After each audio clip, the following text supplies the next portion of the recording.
Hello जी, अन्ना जी phone बा। डिस्टर्ब मत कर जी। बिहार से महावीर बाबू के फोन बा।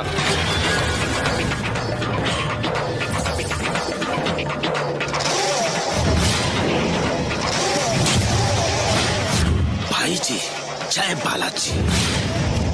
अन्ना, हम तबाह हो गए नी, बर्बाद हो गई नी। बुलबुल हमरा पिंजरा से उड़ के दूसरा के चाल में फंस गई। वो कौन बहलिया बा और कहाँ बाची? तब बुताइल राख, लेकिन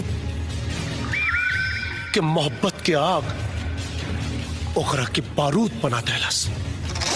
आई समय वो दोनों तोहरा इलाका में पड़े सन। भाई जी, जिंदा चाहिए कि मुर्दा जी?